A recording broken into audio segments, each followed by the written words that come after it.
وأشهد أن محمدًا عبده ورسوله. أما بعد فإن خير الحديث كتاب الله، وخير الهدي هدي محمد صلى الله عليه وسلم، وشر الأمور محدثاتها، وكل محدثة بدعة، وكل بدعة ضلالة، وكل ضلالة في النار.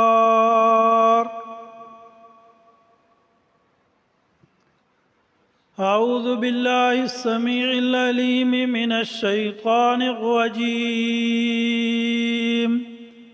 بسم الله الرحمن الرحيم. قال الله تبارك وتعالى في كلامه المجيد: ألف لام ميم، ذلك الكتاب لا ريب فيه، هدى للمتقين. وقال النبي صلى الله عليه وسلم: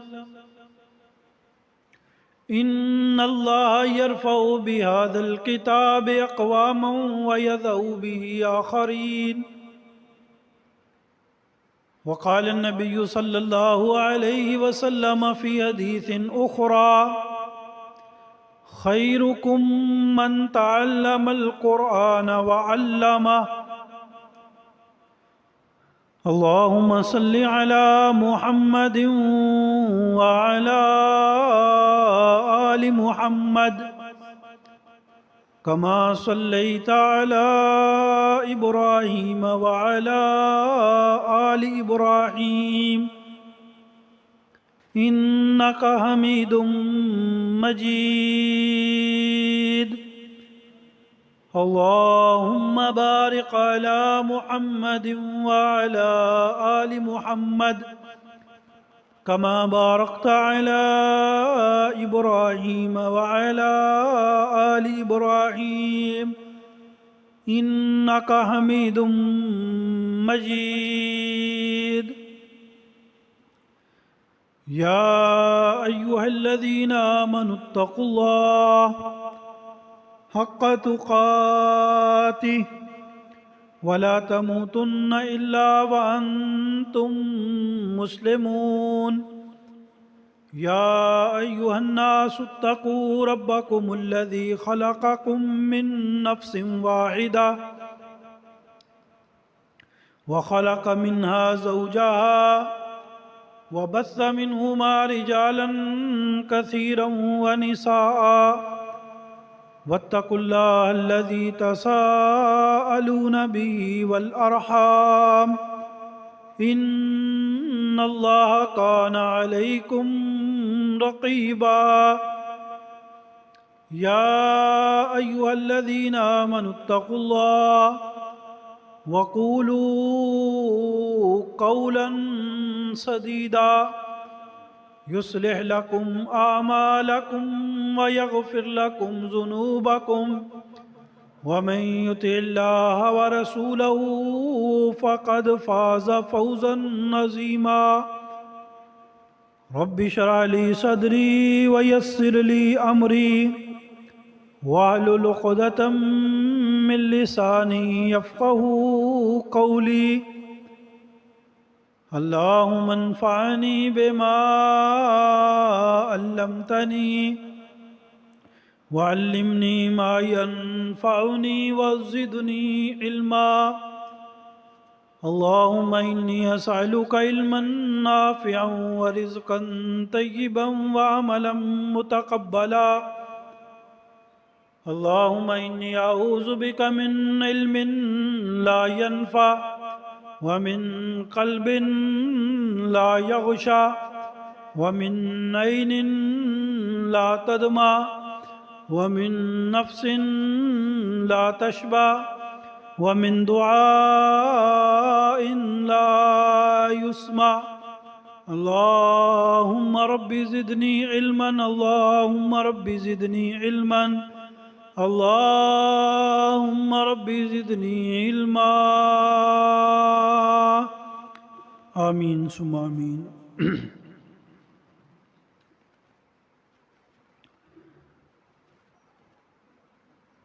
ہر قسم کی حمد و ثنا، تعریف و تسبیح،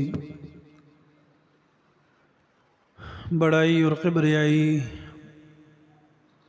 خالصتاً اللہ وحدہ لا شریک کی ذات اقدس و مقدس کے لیے، لاکھوں کروڑوں درود و سلام جناب محمد الرسول اللہ صلی اللہ علیہ وسلم کی ذات گرامی پر۔ حمد و صلوات کے بعد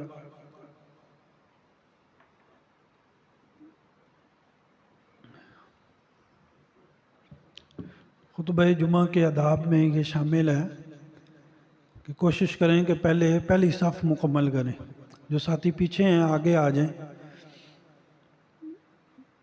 عماد آپ آگے آ جائیں، جو ساتھی پیچھے ہیں آگے آ جائیں۔ یہ خطبہ جمعہ کے آداب میں ہے کہ پہلے اگلی صف مکمل کی جائے، پھر پیچھے۔ نبی صلی اللہ علیہ وسلم نے یہی فرمایا کہ امام کے قریب ہو کر بیٹھیں۔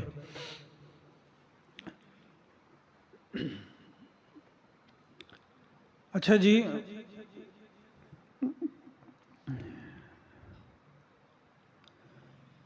آپ علماء سے بھی سنتے رہتے ہیں، پڑھتے بھی ہوں گے، اور ابھی تو ہر ایک کے پاس موبائل موجود ہے، مختلف قسم کی ویڈیوز وغیرہ وہ بھی دیکھنے کا اتفاق ہوتا ہے۔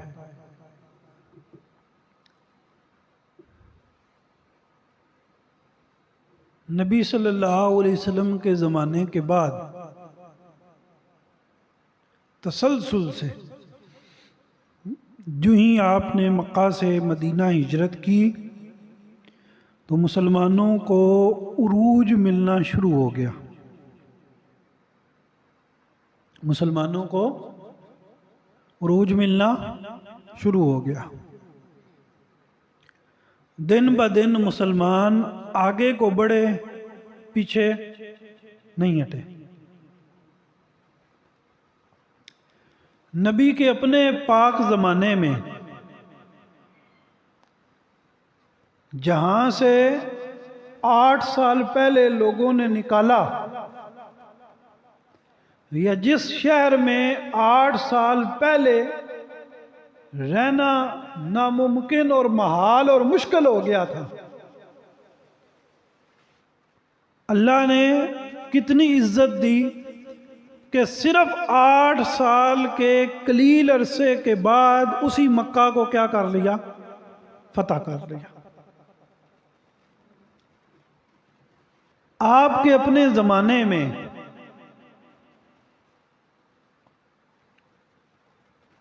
وہ کعبۃ اللہ، وہ اللہ کا گھر جو بتوں سے بھرا ہوا تھا، اور ظالموں نے توحید کے علم برداروں کے بھی بت بنائے ہوئے تھے۔ پنجابی میں کہوں تو جنہ اللہ دی توحید دا بول بالا کیتا، ظالمہ انہاں دے بھی بت بنا لے۔ لیکن نبی صلی اللہ علیہ وسلم نے 8 سال کے عرصے کے بعد اسی کعبۃ اللہ میں داخل ہو کر جناب علی المرتضیٰ رضی اللہ تعالیٰ عنہ کے مبارک کندھوں پر چڑھ کر ایک ایک نیزے سے ایک ایک بت کو توڑا اور اللہ کی توحید کا علم بلند کیا۔ اگلے سال اعلان کیا حج کرنے مسلمان گئے، فرمایا کہ اعلان کر دو اگلے سال کوئی مشرک خانہ کعبہ میں داخل نہیں ہو سکتا، کوئی ننگے جسم۔ جب بندہ اپنے من کی ماننے لگ جائے نا، چیزوں کو اپنی عقل پہ پرکھنے لگ جائے، تو اس کا معیار ہی عجیب ہو جاتا ہے۔ وہ مکہ کے مشرک ننگے جسم برہنہ شلوار قمیض اتار کر خانہ کعبہ کا طواف کرتے تھے۔ عقل کیا تھی؟ ہمارے پیسہ حرام کا ہے، لباس بھی حرام کا ہے، لہذا اللہ کے گھر میں حرام کی کمائی کے ساتھ نہیں جانا چاہیے، تو لہذا کپڑے ہی اتار دو۔ آپ نے فرمایا آج کے بعد کوئی برہنہ خانہ کعبہ کا طواف کر سکتا نہیں، اور پیغام دے دیا کہ یہ جو عرب کی زمین ہے حجاز، اگلے سال اگلے حج تک ٹائم ہے، اگلے حج سے پہلے پہلے تم یہاں سے نکل جاؤ، کوئی مشرک عرب میں نہیں رہ سکتا۔ پہلے انسانیت زوال کا شکار تھی، ذلیل تھے، جانوروں سی زندگی گزار رہے تھے۔ اسلام نے آ کر، دین نے آ کر، قرآن نے آ کر ان لوگوں کو عزت دی۔ اچھا، فتح مکہ کے بعد غزوہ حنین ہوا۔ آپ دیکھیں کہ حنین میں اللہ نے مسلمانوں کو اتنی عزت دی، صحیح البخاری میں روایت ہے، یہ بھی آپ نے پڑھا کہ مدینے میں شروع میں حالات یہ تھے کہ خندق کھود رہے تھے، کھانے کے لیے کچھ تھا۔ صحابہ نے نبی صلی اللہ علیہ وسلم کو شکایت کی اور جسم سے کپڑا ہٹا کے دکھایا تو کتنے کتنے پتھر تھے؟ ایک ایک۔ جناب محمد رسول اللہ نے اپنا پردہ اٹھایا اور کپڑا اٹھایا، کتنے پتھر تھے؟ یہ حالت تھی۔ اماں جی عائشہ فرماتی ہیں بعض اوقات 3 چاند گزر جاتے تھے، یعنی 3 مہینے گزر جاندے سی، گھر میں آگ نہیں جلتی تھی، جو خشک کھجور وغیرہ میسر آئی وہی کھا کے گزارا کیا۔ اچھا، 8-9 سال کے بعد غزوہ حنین ہوئی۔ غزوہ حنین میں اللہ نے کتنی عزت دی۔ حنین فتح ہوا، اس سے پہلے مکہ فتح ہو چکا، اور جناب والا مسلمانوں کی بڑی تعداد فتح مکہ کے موقع پر مکہ میں ہے۔ اب حنین کا جو مال غنیمت آیا نا، حنین میں جو پیسہ ملا کافروں سے، جو مال غنیمت میسر آیا، وہ کتنا تھا؟ مسجد نبوی میں سونے چاندی کے ڈھیر لگے ہوئے ہیں۔ نبی صلی اللہ علیہ وسلم ایک ایک صحابی کو فرما رہے ہیں چادر لاؤ، بوری لاؤ، گٹو لاؤ، جو میسر آتا ہے تمہاری مرضی، جتنا بھرنا ہے ایک دفعہ میں بھر لو، کوئی نہیں اٹھوائے گا، خود سے اٹھا کر جتنا لے جاتے ہو اتنا گھر لے جاؤ۔ سارے مدینے میں یہ اعلان کر دیا۔ صحیح بخاری میں یہ حدیث ہے۔ پھر انسان کی طبیعت ہوتی ہے نا، پیسہ انسان کو اپنی طرف کھینچتا، تو ہر بندے کو پیسہ اچھا لگتا ہے۔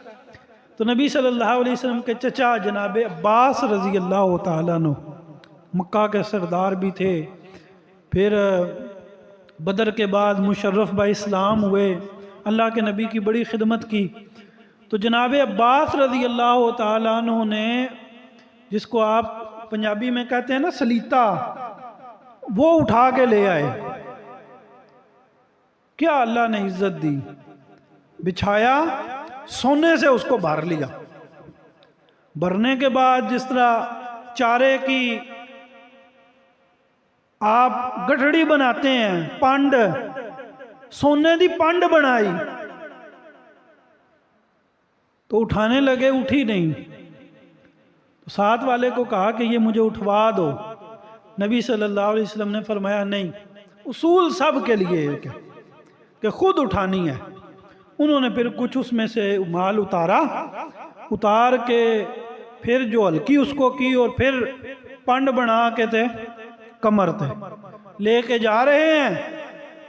اب آپ کو پتا ہے کہ جب اس طرح گٹھڑی بنائی جاتی ہے تو اس کے سائیڈوں سے تھوڑا تھوڑا گرتا رہتا ہے، تو وہ مسجد نبوی سے ایسے جا رہے ہیں، اللہ کے نبی سامنے بیٹھے ہیں اور وہ سائیڈوں سے نا سونے کی اشرفیاں ایسے گرتی جا رہی ہیں اور نبی صلی اللہ علیہ وسلم ہنس رہے ہیں اور مسکرا رہے ہیں۔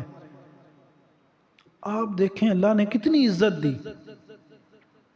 اچھا، نبی صلی اللہ علیہ وسلم اللہ کے فیصلے، اللہ نے فرما دیا کہ انہوں نے بھی مرنا ہے اور آپ کو بھی مبارک موت آنی ہے۔ جناب محمد الرسول اللہ صلی اللہ علیہ وسلم کو اللہ نے فرشتہ بھیج کر، پیارے نبی اللہ آپ سے ملاقات کرنا چاہتے ہیں، فیصلہ آ گیا، جناب محمد الرسول اللہ صلی اللہ علیہ وسلم کی مبارک موت ہوئی۔ آپ صلی اللہ علیہ وسلم پر اللہ تبارک و تعالیٰ نے موت کو بھیجا۔ اور یہ بھی مسئلہ سمجھ لیں، نبی کے لیے موت کا لفظ بولنا گستاخی۔ قرآن میں اللہ نے 5-7 جگہوں پر جناب محمد الرسول اللہ کے لیے کس کا لفظ استعمال کیا ہے؟ موت کا، تو یہ گستاخی نہیں ہے۔ اچھا، پھر حضرت ابو بکر کا دور آیا۔ حضرت عمر کے دور میں آپ کو پتا کہ حضرت عمر کے دور میں اتنی ترقی ہوئی، اتنا عروج مسلمانوں کو ملا کہ آپ کا یہ بر صغیر ہند، پاکستان بننے سے پہلے یہ ہند تھا، بر صغیر تھا، یہاں تک بھی صحابہ کرام پہنچ گئے، یہاں تک بھی اسلام آ گیا۔ افریقہ، سوڈان، پرلے علاقے جہاں پہ بالکل سیاہ فام، وہاں تک بھی اسلام آ گیا۔ یہ یورپ کا سارا علاقہ جناب عمر فاروق رضی اللہ تعالیٰ عنہ کے دور میں فتح ہونا، 1,40,000 مربع میل کے اوپر حکمرانی، اور بڑے بڑے جس طرح آج امریکہ ہے نا، چائنا ہے، پہلے روس تھا، اب امریکہ کے بعد دوسری بڑی طاقت چائنا ہے۔ کچھ سال پہلے روس اور امریکہ 2 بڑی طاقتیں تھیں، پوری دنیا کو اپنے سامنے انہوں نے کھلونا سمجھا ہوا تھا۔ اس وقت 2 بڑی طاقتیں تھیں، روم اور ایران۔ تو رومی بھی اور ایرانی بھی اور دیگر بھی وہ ڈرتے تھے کہ عمر فاروق کہیں ممبر پر کھڑے ہو کر خطبہ دیتے ہوئے، سنت یہ ہے جیسے آپ نے یہ ایسا رکھا ہوا ہے نا، یہ سنت ہے خطبہ جمعہ کے دوران خطبہ دیتے ہوئے پکڑنا، تو وہ ڈرتے تھے کہ حضرت عمر فاروق اپنے عصے کا رخ ہمارے ملک کی طرف نہ کر دیں کہ ادھر حملہ کرو۔ اتنی اللہ نے عزت دی۔ حضرت عمر کے بعد حضرت عثمان، حضرت علی، حضرت عثمان حضرت علی کے دور خلافت میں کچھ معاملات خراب ہوئے، پھر حضرت حسن امیر بنے۔ حضرت حسن نے حضرت امیر معاویہ رضی اللہ تعالیٰ عنہ کے ہاتھ پہ بیعت کر لی۔ امیر معاویہ رضی اللہ تعالیٰ عنہ کے دور میں بہت بڑا سیاسی صحابی، سیاسی بصیرت والے صحابی جناب امیر معاویہ رضی اللہ تعالیٰ عنہ، جن کے بارے میں نبی صلی اللہ علیہ وسلم نے دعا بھی فرمائی تھی، اللہم ہادیم و مہدیہ، اے اللہ امیر معاویہ رضی اللہ تعالیٰ عنہ کو امت کا قائد اور رہبر بنا۔ ان کے دور میں پھر اسلام کی بڑی آبیاری ہوئی۔ پھر آگے چلتے چلتے عمر بن عبدالعزیز کا نام آتا ہے، بہت بڑا تاریخ کے اندر نام۔ آپ نے وہ واقعہ بھی سنا ہوگا کہ بھیڑیے بھی یہ جرت نہیں کرتے تھے کہ کسی آزاد بکری یا کسی جانور کے اوپر حملہ کر سکیں، واقعہ سچا ہو یا جھوٹا ہو، اسے سائیڈ پہ رکھتے ہوئے آپ اندازہ لگائیں کہ کس قدر امن و امان تھا۔ واقعہ معروف ہے کہ کسی گڈڑیے نے، بکریاں چرانے والے نے دیکھا کہ کسی بھیڑیے نے کسی بکری کے اوپر حملہ کر دیا۔ اس نے کہا کہ یا تو عمر بن عبدالعزیز زندہ نہیں، یا میری آنکھیں کیا کر رہی ہیں، دھوکہ کھا رہی ہیں۔ ہو ہی نہیں سکتا عمر بن عبدالعزیز جیسا عادل شخص اللہ کی زمین پر موجود ہو، ایک درندے کو بھی یہ جرت ہو جائے کہ وہ کسی بکری کے اوپر کیا کر سکے، حملہ کر سکے۔ اچھا، اس کے بعد چلتے چلتے یہ پورا یورپ، یہ اسپین، یہ پوری پٹی جسے آپ اب اسپین اور یہ آسٹریلیا، یہ جتنے، یہ سارے اندلس، کرتبہ، غرناطہ، مسلمانوں کی یونیورسٹیاں اور مسلمانوں کی مملکتیں تھیں. یہ تو بعد میں مسلمان زوال پذیر ہوئے اور مسلمانوں کے اوپر جو ہے وہ ذلت آئی. اچھا، یہ سارا عروج کا زمانہ میں نے آپ کے سامنے رکھا. اب مسلمانوں کی حالت کیا ہے کہ ملک ہم نے کلمے کی بنیاد پہ حاصل کیا، بزرگوں نے قربانیاں دیں لا الہ الا اللہ کی بنیاد پہ. اسی ملک میں ایک عیسائی عورت گستاخی کرے، ہم اتنے لاچار ہیں کہ ہم اس کا بھی بال بیکا کر سکیں. لوگوں نے اسے حفاظت دی، سیکیورٹی دی، راتوں رات طیارے پہ بٹھایا، امریکہ بھیج دیا. پھر اربوں کی تعداد میں ہم موجود ہیں، کافروں کو کوئی ڈر نہیں کہ مسلمان 2 ارب سے زیادہ ہیں. ہمارے نبی کی گستاخیاں کر کے، کبھی قرآن کو جلا کے وہ ہمیں چیک کرتے ہیں، ٹیسٹر لگاتے ہیں کہ ان کے اندر ایمان کی کتنی رمق موجود ہے. ٹھیک ہے، اپنی طرف سے جلسے جلوس کرتے ہیں، ریلیاں کرتے ہیں، مذمت کرتے ہیں کہ یہ گستاخی ہمیں قابل قبول نہیں، لیکن ان کو جرأت کیسے ہوئی؟ ماننا پڑے گا کہ مسلمان اس عروج کے زمانے میں اب ہیں.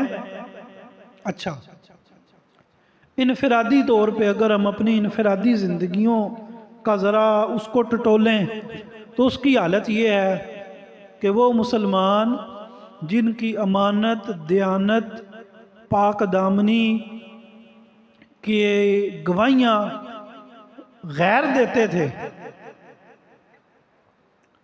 آج حالت کیا ہے؟ وہ عدی بن حاتم کی بہن، حاتم تائی کی بیٹی جب مسلمانوں کے پاس آئی اور کچھ دن مسلمانوں کے قبضے میں رہی، تو جب واپس اپنے بھائی عدی کے پاس گئی تو عدی نے پوچھا بھی تیری عزت تو محفوظ ہے؟ اس نے کہا وہ شرم و حیا میں سگے تیرے اندر، تو سگا بھائی ہے، تیری آنکھوں میں بھی وہ شرم و حیا نہیں دیکھی جو محمد صلی اللہ علیہ وسلم کے شاگردوں کی میں نے نظر میں دیکھی ہے. امانت دیانت کی یہ مثالیں کہ ہرقل بادشاہ نے جب ابو سفیان اس وقت مسلمان نہیں ہوئے تھے رضی اللہ تعالیٰ عنہ، بعد میں کلمہ پڑھا، مسلمان ہوئے، صحابی رسول ہیں، ان سے جب پوچھا نا کہ مسلمانوں کی امانت کی کیا صورتحال ہے، انہوں نے کہا ان کے نبی کی دعوت یہ ہے کہ یامر بالصدق والامانہ، وہ نبی دعوتی سچائی کی اور امانت داری کی دیتا ہے. اب حالت کیا ہے؟ الا من رحم ربی، کوئی بچا ہوا ہو، اوپر سے نیچے تک ہر بندہ کرپشن کے چکر میں ہے کہ نہیں؟ اچھا، وہ پیشے، بعض پیشے ہوتے ہیں نا، ٹھیک ہے چلتا ہے، بعض پیشے وہ ہیں جو مقدس پیشے ہیں، ٹھیک ہے. ڈاکٹری کا پیشہ اپنی جگہ بڑا مقدس پیشہ ہے، لیکن ہم ایسے ایسے کیس جانتے ہیں کہ لوگ ڈاکٹروں کو مسیحا سمجھتے ہیں. میں بات یہ سمجھانا چاہ رہا ہوں کہ آج دنیاوی ہرس، لالچ، پیسے کا لالچ کس قدر زیادہ ہے. ایسے ایسے کیس ہمیں پتہ ہیں کہ لوگوں کے آپریشن نہیں ہے، آپریشن کر دیے، کیوں؟ کیا ملے گا؟ پیسہ ملے گا. 2 نمبر ٹیکے، 2 نمبر دوائیاں، یہ سب کچھ ہو رہا ہے. وہ اقرار الحسن نے ایک پروگرام کیا تھا، انہوں نے چیک کرنے کے لیے، ہم تو کہہ دیتے ہیں نا جی ہمارے حکمران بڑے برے ہیں، اللہ کوئی نیک اور صالح حکمران دے. چیک کرنے کے لیے کہ عوام کی صورتحال کیا ہے، موٹر سائیکل کے ٹائر کی ہوا نکال کے پنچر والے کے پاس لے کر گئے کہ یہ پنچر ذرا چیک کرو، اس کو کیا مسئلہ ہے. ہم آتے ہیں، 10 منٹ کے بعد وہ آئے تو اس نے کہا جی اس میں 3-4 پنچر نکلے ہیں، اتنے پیسے دے دو. اور چیک کرنے کے لیے انہوں نے کیا تھا. صحیح فریزر اٹھایا، کسی مکینک کے پاس لے کر گئے کہ یہ جی فریزر ہے، ذرا اس کو چیک کر کے بتائیں صحیح نہیں چل رہا. اس نے 5000 کا بل بنا دیا، اور بالکل ٹھیک، صرف چیک کرنے کے لیے. یہ ہماری صورتحال ہے. اچھا، وہ عزت کا زمانہ اور یہ پستی کا زمانہ. اور پھر اس کے علاوہ گھروں کے جو معاملات ہیں، لڑائی جھگڑے، زمینوں کے لڑائی جھگڑے، گھر کے اندر بے برکتیاں، اولاد والد کی نافرمان۔ 4-5 دن پہلے غالباً عارف والا کی میں نے ایک رپورٹ پڑھی، اللہ غارت کرے اس بیٹے کو، بیٹے نے زمین کے لیے باپ موٹر سائیکل والی یہ جو ریس والی تار ہے اس سے باپ کا گلا گھونڈ کے باپ کو مار دیا۔ اچھا، یہ ساری جو پریشانیاں اور ٹینشنیں ہیں، اولاد نافرمان ہے، ماں باپ اولاد سے تنگ ہیں، اولاد کہتے ہیں، اولاد کے شکوے یہ ہیں کہ ماں باپ ہماری نہیں سنتے، اور جتنے معاملات، ہر کوئی کہتا ہے جی کمانے والے سارے ہیں، باپ بھی کما رہا ہے، 3-4 بیٹے ہیں وہ بھی کما رہے ہیں، سارے کما رہے ہیں، لیکن پوری پھر بھی پڑتی۔ اس سب کے پیچھے وجہ کیا ہے؟ بنیادی وجوہات کئی ہیں۔ ایک بنیادی وجہ ہے جس کی وجہ سے انفرادی طور پر بھی ہمارے گھروں میں بھی بے برکتی ہے، ریاست کے اندر، ملک کے اندر بھی بے برکتی ہے، اور من حیث القوم ہم اربوں کی تعداد میں ہونے کے باوجود کوئی ہمارا بھار نہیں، کوئی ہمارا وزن نہیں۔ وہ وجہ کیا ہے؟ کہ ہم نے قرآن سے منہ موڑ لیا ہے، ہم نے قرآن کو ترک کیا ہے، ہم نے قرآن کو چھوڑا ہے۔ اقبال نے کہا تھا وہ معزز تھے زمانے میں مسلمان ہو کر، وہ معزز تھے زمانے میں مسلمان ہو کر، ہم خار ہوئے ہیں تارک قرآن ہو کر۔ اب اس چیز کو ہم تھوڑا سا ٹٹولیں، محاسبہ کریں، اپنے آپ کا جائزہ لیں، انفرادی طور پر ہمارا قرآن سے کتنا تعلق ہے۔ قرآن پڑھنا اپنی جگہ نیکی ہے۔ نبی صلی اللہ علیہ وسلم نے فرمایا قرآن مجید کا کوئی ایک حرف پڑھے تو کتنی نیکیاں ملتی ہیں؟ 10۔ پھر آپ نے مثال دے کر فرمایا کہ الف لام میم یہ ایک حرف نہیں ہے، بلکہ الف الگ ہے، لام الگ ہے اور میم الگ ہے، اور تینوں کی کتنی نیکیاں بنی؟ 30 نیکیاں بنی۔ اپنی جگہ قرآن پڑھنا بڑا باعث برکت ہے، ایک ایک حرف کے بدلے کتنی نیکیاں ہیں؟ 10 نیکیاں ہیں۔ اچھا، یہ بھی نبی صلی اللہ علیہ وسلم نے فرمایا کہ فجر کے بعد، نماز فجر کے بعد اگر کوئی بندہ قرآن مجید کی 2 آیتیں پڑھ لے۔ اچھا، پہلے آپ نے نا مثال دے کے بات سمجھائی، آپ نے فرمایا بھی یہ بتاؤ آپ کے نزدیک اب بھینس کی گائے کی بڑی وقت ہے، اب میں آپ سے پوچھوں کسی سے بھئی 10 تینج 2 مجھاں لیاریاں دودھ دینے والی 2 بھینسیں مفت چ ملن، لیں گا کہ نہیں لیں گا؟ کون انکار کرے گا؟ کوئی کرے گا انکار؟ نبی صلی اللہ علیہ وسلم نے فرمایا کہ تمہیں 2 اونٹنیاں ملیں مفت میں، کوئی کسی کی چوری نہیں کرنی، کسی کا نقصان نہیں کرنا، کسی کی کھولنی نہیں، تمہیں مفت میں ملیں، کون لے گا؟ صاحب نے کہا اللہ کے نبی حاضر، کون نہیں انکار کرے گا؟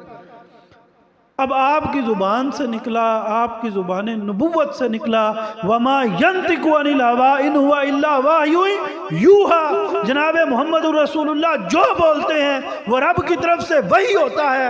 آپ فرماتے ہیں فجر کے بعد جو قرآن مجید کی 2 آیتیں پڑھ لے اس کے لیے 2 اونٹنیوں سے بہتر ہے، 3 پڑھ لے 3 اونٹنیوں سے، 5 پڑھ لے 5 اونٹنیوں سے۔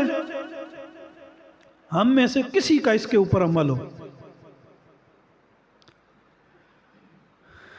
پاکستان بننے سے پہلے کی صورتحال یہ ہے، یہ انگریزوں کا سروے ہے، انہوں نے کہا کہ جس محلے سے گھنٹیوں کی آواز آئے تو وہ محلہ ہے عیسائیوں کا، جس محلے سے رام رام کی صدائیں آئیں وہ ہندوؤں کا محلہ ہے، اور جہاں سے قرآن کی صدائیں بلند ہوں تو کیا وہ کون سا محلہ ہے؟ مسلمانوں کا محلہ ہے۔ ہم انفرادی طور پر قرآن مجید سے کتنے ٹچ میں ہیں؟ دعوے تو آپ دیکھیں نا جی، آپ کسی سے پوچھیں تو مسلمان؟ جی کیوں نہیں جی، محبت رسول کیوں نہیں جی، ہم عاشق رسول۔ اچھا، ایسی بھی مثالیں ہوئی جذباتی مسلمان، کھوکھلے مسلمان، وہ اقبال نے بلکہ کہا زبان سے کہہ بھی دیا لا الہ تو کیا حاصل، جب دل و نگاہ ہی مسلمان نہیں تو کچھ بھی نہیں۔ ایسے بھی ہم نے کیس دیکھے، کوئی بیچارہ کوئی ورقے جلا رہا تھا، اس جذباتی عوام نے پکڑا، الزام لگایا جی قرآن جلا رہا ہے اور پرچہ دے دیا۔ یعنی ایک محبت قرآن کے دعوے ہمارے یہ ہیں، لیکن صرف دعوے تو کسی کام کے نہیں نا۔ آپ کہیں جی قاری صاحب، مولانا صاحب آپ سے بڑی محبت ہے، اچھا باپ کو بیٹا کہے ابا جی میں آپ کا بڑا فرما بردار ہوں، آپ میرے لیے بڑے قابل عزت، ابا کہے بیٹا پانی کا گلاس لا دو، نہیں وہ تو نہیں، یہ کر دو، نہیں وہ بات کوئی نہیں ماننی۔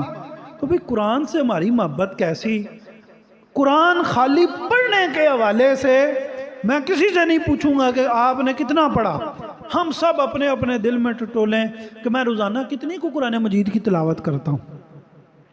اچھا یہ صرف خالی پڑھنا ہے اور یہ اصل کام یہ اللہ کی آپ کہہ لیں کہ ہم پر مہربانی اور شفقت ہے کہ اللہ نے خالی پڑھنے کا بھی کیا رکھا ہے؟ اجر رکھا ہے۔ اصل کام یہ ہے، رب یہ فرماتے ہیں کہ صرف قرآن پڑھنا نہیں ہے، قرآن کو کیا کرنا ہے؟ سمجھنا ہے۔ قرآن کو کیا کرنا ہے؟ سمجھنا ہے۔ قرآن کا ترجمہ پڑھنا ہے۔ الف لام میم ذالک الکتاب لا ریب فیہ ھدی للمتقین الذین یؤمنون، یہ پوری آیات ان کا کیا مطلب ہے؟ نماز قائم کرو اللہ کہتے ہیں، کیا مطلب ہے؟ اللہ کہتے ہیں غائب پر ایمان رکھو، کیا مطلب ہے غائب پر ایمان کا؟ اللہ فرماتے ہیں آخرت کے دن کے اوپر ایمان والے متقی ایمان رکھتے ہیں، آخرت کے دن کے اوپر، قیامت کے دن کے اوپر ایمان کا کیا مطلب ہے؟ قیامت کا دن کیسے قائم ہوگا؟ قیامت کے دن ہم سے کیا کیا سوال ہوں گے؟ پھر رب نے بڑے بڑے مسئلے قرآن میں بیان فرمائے۔ کوئی قسم اٹھا لے، جس کو نیا آپ کہتے ہیں پنجابی میں، اسے توڑ دے، قسم کا کفارہ کیا ہے؟ کن کن صورتوں میں آپ قسم اٹھا سکتے ہیں؟ آپ پوچھ لیں۔ نوجوان ہمارے سامنے ماسٹر کیے ہوئے، ایم اے کیے ہوئے، بی ایس کیے ہوئے، یونیورسٹیوں میں پڑھنے والے، ایم بی بی ایس کی ڈگریاں لینے والے، بھی یہ قرآن بنیاد ہے مسلمانوں کی، یہ مسئلے پتہ ہیں آپ؟ کن کن صورتوں میں اللہ روزہ چھوڑنے کی اجازت دیتے ہیں؟ کن کن صورتوں میں روزہ چھوڑنے کی اجازت ہے؟ کن کن صورتوں میں روزہ اگر چھوڑو تو اس کا فدیہ دے سکتے ہو آپ؟ فدیہ کیا ہے؟ نماز کن کن کون سی نماز کی غلطیاں ہیں جن غلطیوں کو اللہ نے معاف کیا ہے؟ کون سی نماز کی غلطیاں ہیں جن غلطیوں کے اوپر آپ صاحب کے 2 سجدے کریں گے؟ کون سی نماز کی غلطیاں ہیں جن کی وجہ سے آپ کو نماز کی وہ رکعت دوبارہ پڑھنی پڑے گی؟ بنیادی مسئلے ہیں نا۔ کن کن صورتوں میں غسل فرض ہوتا ہے؟ کن کن صورتوں میں وضو ٹوٹ جاتا ہے؟ یہ قرآن کی تفہیم، قرآن کا فہم۔ صحیح بخاری میں نبی صلی اللہ علیہ وسلم فرماتے ہیں من یرد اللہ بہ خیرا یفقہہ فی الدین، جس سے اللہ تعالیٰ بھلائی کا ارادہ فرماتے ہیں، جس شخص کے ساتھ اللہ تبارک و تعالیٰ خیر کا معاملہ فرمانا چاہتے ہیں، اللہ تعالیٰ اسے قرآن کی تفہیم عطا فرماتے ہیں، وہ قرآن کو سمجھنے والا بن جاتا ہے۔ تو ہماری ذاتی زندگی، گاؤں دیہات کے مسئلے، تحصیلوں کے مسئلے، ضلعوں کے مسئلے، صوبوں کے مسئلے، ملکوں کے مسئلے، اور پوری دنیا کے اندر اس وقت جو ہماری حالت ہے اس کے پیچھے بنیادی وجہ یہ ہے کہ ہم نے قرآن مجید کو ملکوں میں نافذ کرنا تو دور کی بات، قرآن مجید سمجھنا تو دور کی بات، ہم قرآن مجید پڑھنے کو بھی تیار نہیں ہیں۔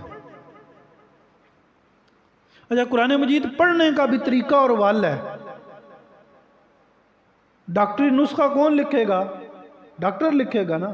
بھی قرآن ایسے ہی آپ پڑھنا شروع کر دیں، الحمدللہ رب العالمین، کس لفظ کو موٹا پڑھنا ہے، کس کو باریک پڑھنا ہے، کس کو گلے سے نکالنا ہے، یہ بھی تفہیم ہے قرآن مجید کی. ہمیں صحیح طرح پڑھنا بھی آتا. اللہ تعالیٰ عمل کی توفیق عطا فرمائے. تو پہلی بات تو یہ آج کے خطبہ جمعہ کی کہ ہماری یہ ساری جو پریشانیاں اور ٹینشنیں ہیں اس کی وجہ یہ ہے کہ ہم نے قرآن مجید کو کیا کیا ہوا ہے؟ چھوڑا ہوا ہے. ہمیں اس طرف لوٹنا پڑے گا. ہم قرآن مجید کو پڑھیں بھی، قرآن مجید کو سمجھیں بھی. آپ کے گھر میں ٹی وی آ جائے، آپ کے گھر میں LCD آ جائے، آپ کے گھر میں ایک ایک بندے کے پاس اپنے پاس 30-40 ہزار کا موبائل علیحدہ، بیوی کے پاس 30-40 ہزار کا موبائل علیحدہ، جتنے بچے ہیں ہر ایک نے اپنا اپنا. بچے ضد کر کے، ایسے بھی ہم نے بچے دیکھے ہیں اپنی فصلیں اٹھوا کے، زمینیں بکوا، آئی فون خریدنا ہے. بھئی سب کچھ خریدنے کے لیے پیسہ ہے.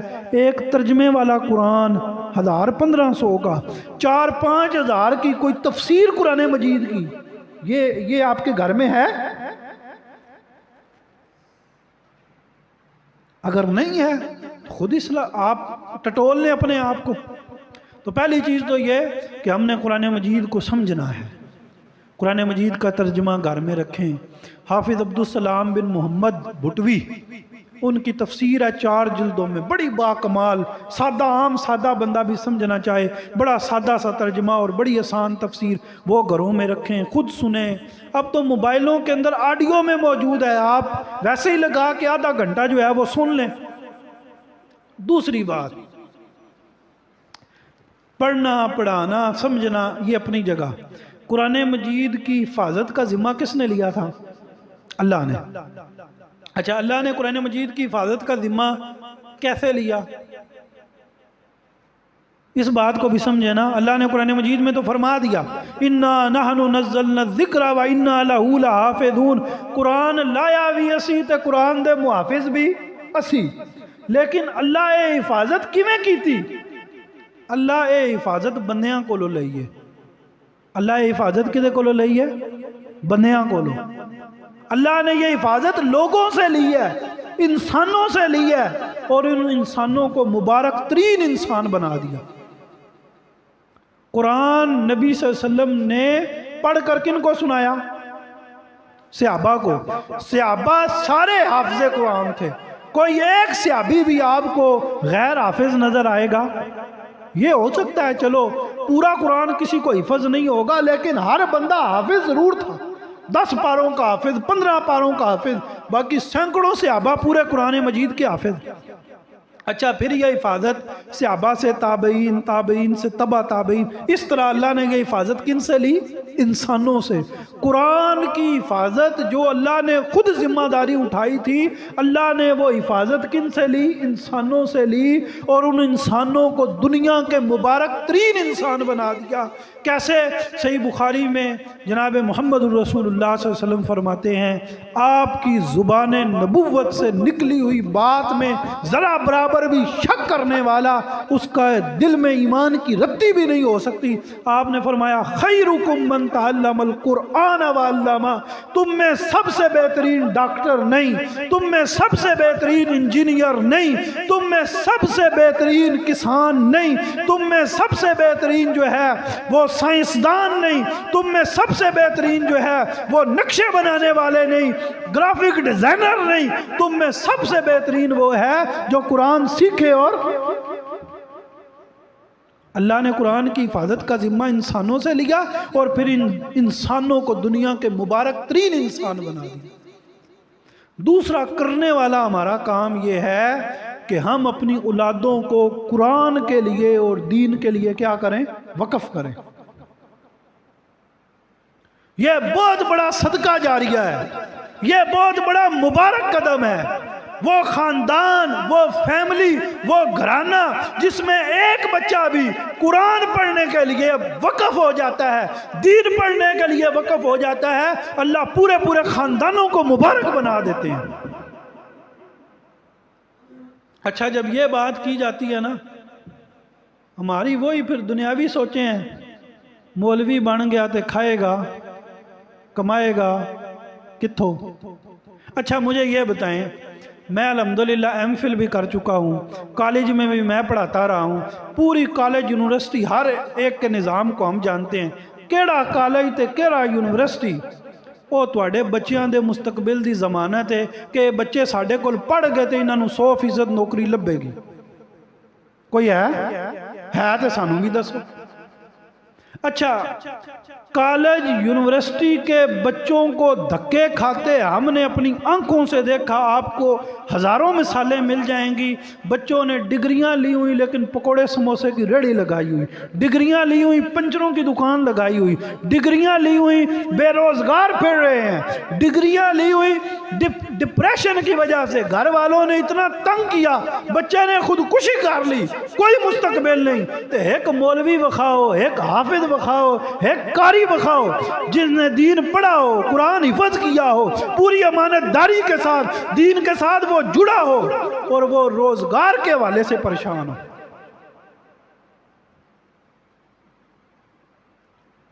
ہمارا سب سے ہلکا درجہ اس مولوی طبقے کا وہ ہے جو گاؤں دیہاتوں میں رہتا ہے، گاؤں دیہاتوں میں رہ کر یہاں قرآن کی صدا کو بلند کیے ہوئے ہیں۔ ان سے بھی آپ پوچھیں نا مولوی صاحب کی حالت ہے، الحمدللہ۔ اور یہ بات بھی ذہن میں رکھیں، واللہ باللہ تاللہ میں قسم اٹھا کر کہتا ہوں، قرآن کے ساتھ جو جڑ جائے، جناب محمد رسول اللہ صلی اللہ علیہ وسلم کی یہ مبارک زبان سے نکلا، جو قرآن کے ساتھ جڑ جاتا ہے اللہ اس کو اٹھا دیتے ہیں، اور جو قرآن سے ٹوٹتا ہے اللہ اس کو توڑ دیتے ہیں اور ذلیل و خوار کر دیتے ہیں۔ اب میں 2-4 منٹ کے اندر اس بات کو ایکسپلین کر کے اپنے خطبے کو ختم کروں گا۔ حضرت عمر رضی اللہ تعالیٰ عنہ اپنے زمانے میں عثفان مقام پر پہنچے۔ عثفان ایک علاقہ تھا، وہاں انہیں جناب نافع ملے۔ جناب نافع کون ہے؟ مکہ کے گورنر ہے، مکہ کے، جس طرح پنجاب کے گورنر تھے نا وہ سرور صاحب، چودھری سرور صاحب، مکہ کے گورنر کون تھے؟ نافع۔ ان سے پوچھا بھی آپ کو مکہ کا گورنر بنایا ہوا ہے اور آپ کدھر پھر رہے ہیں؟ عثفان میں۔ انہوں نے کہا جی میں پیچھے اپنا نائب بنا کے آیا ہوں، میں پیچھے اپنا نائب بنا کر آیا ہوں۔ کس کو بنایا ہے؟ ابن ابزا کو۔ وہ حضرت عمر نے پوچھا ابن ابزا کون ہے؟ اس نے کہا غلام۔ آپ کی پنجابی، آپ کے علاقے کے مطابق بتاؤں نا، سیری، کسی چودھری دے سیری دا پتر، سیری، اور غلام اس سے بھی پرلے درجے کا ہوتا تھا۔ ویسے اللہ نے تو یہ درجے نہیں رکھے، یہ ہمارے بنائے ہوئے درجے ہیں۔ غلام کو اس سے بھی گھٹیا لوگ سمجھتے تھے۔ غلام، آزاد کردہ غلام، اس کو مکہ کا گورنر بنا دیا۔ ہاں امیر المومنین، اس لیے قاری بالقرآن و عالم بالفرائض، جو ابن ابزا ہیں وہ قرآن مجید کے قاری ہیں اور قرآن مجید کے احکامات کو سب سے زیادہ جاننے والے ہیں۔ حضرت عمر نے جب یہ سنا، فرمایا، سچ فرمایا جناب محمد رسول اللہ صلی اللہ علیہ وسلم نے، ان اللہ یرفع بہذا الکتاب اقواما ویضع به آخرین، اللہ تعالیٰ اس قرآن مجید کے ذریعے لوگوں کو عزت دیں گے اور اس قرآن مجید کے ذریعے لوگوں کو کیا کر دیں گے؟ اچھا، پھر عبد الملک بن مروان، یہ حضرت امیر معاویہ عمر بن عبدالعزیز کے بعد قریب کے زمانے کے یہ امیر ہیں۔ ان کے پاس امام زہری آئے، انہوں نے امام زہری سے پوچھا کہ مکہ کا گورنر کون ہے اس وقت؟ انہوں نے کہا عطا بن ابی رباح۔ یہ 2-3 صدیاں بعد کی بات ہے۔ مکہ کا گورنر کون ہے؟ عطا بن ابی رباح۔ 7 صوبے تھے۔ یمن کا گورنر کون ہے؟ طاؤس بن کیسان۔ مصر کا گورنر کون ہے؟ یزید بن ابی حبیب۔ اچھا، جزائر کا گورنر کون ہے؟ میمون بن مہران۔ خراسان کا گورنر کون ہے؟ ضحاک بن مزاحم۔ 6 صوبوں کے گورنر انہوں نے گنوائے۔ انہوں نے پوچھا یہ کون ہے؟ عربی ہیں، کون ہے؟ انہوں نے کہا سارے ہی غلام ہیں۔ سارے ہی کیا ہیں؟ غلام۔ صرف ایک صوبہ تھا بصرہ، اس کے اوپر جو حکمران تھا وہ عربی تھا۔ امیر المومنین پوچھنے لگے زہری سارے کے سارے غلام ہمارے اوپر حکمرانی کر رہے ہیں؟ امام زہری نے بڑا باکمال جواب دیا۔ انہوں نے کہا امیر المومنین، ہوا امر اللہ و دینہ، اے اللہ دا قرآن جے، اللہ دی شریعت جے، اللہ دا دین جے، جڑا اینو پھڑ لیندا جے اللہ انہوں عزت دے دیندا جے، جڑا ایدے تو دور ہو جائے اللہ انہوں ذلیل کر دیندا جے۔ یہ اللہ کا دین ہے۔ اور آج کے زمانے میں بھی بڑی مثالیں موجود ہیں. آپ نے بڑے نام سنے، حافظ سعید حافظ اللہ تعالیٰ، کون متعارف نہیں؟ مفتی مبشر احمد ربانی، کون متعارف نہیں؟ جناب عبدالرشید اظہر رحمہ اللہ، بڑے بڑے علماء کے آپ نام لے لیں، ان کی آپ بچپن کی ہسٹریاں پڑھ لیں. غریب خاندانوں سے اٹھے ہوئے، غربت کی زندگی، جب دین کے ساتھ جڑے اللہ نے اتنی عزت دی، اللہ نے اتنا عروج دیا، پوری دنیا کے اندر متعارف ہوئے. ایک بات سنا کے اپنی بات ختم کر دیتا ہوں. عبدالرشید اظہر رحمہ اللہ شہید ہو چکے ہیں. اسلام آباد کے اندر جو اسلامیہ یونیورسٹی ہے اس کے اندر شعبہ اسلامیات کے ہیڈ رہے ہیں، پوری دنیا پھری ہے. وہ ایک دن اپنا ایک درس دے رہے تھے، جیسے میں جمعہ پڑھا رہا ہوں نا، درس دے رہے تھے. کہنے لگے آپ کو ایک دین کے طالب علم کی کہانی سناؤں. وہ جب پڑھتا تھا نا دین، اس کے پاس دو ہی سوٹ تھے، ایک پہنتا تھا، دوسرا دھو لیتا تھا. وہ پھر اسے پہن لیتا تھا، اسے اتار کے دھو لیتا تھا. یہ اس کی حالت تھی جب وہ پڑھتا تھا. اس کی حالت یہ تھی کہ سر کو تیل لگانے کے لیے تیل ہوتا. اس کی یہ حالت تھی جب اس نے مدرسے سے گھر جانا ہوتا تھا، گھر جانے کے لیے اس کے پاس کرایہ ہوتا، کسی نمازی سے مانگا، کسی استاد سے لیا، مدرسے کے ناظم سے لیا.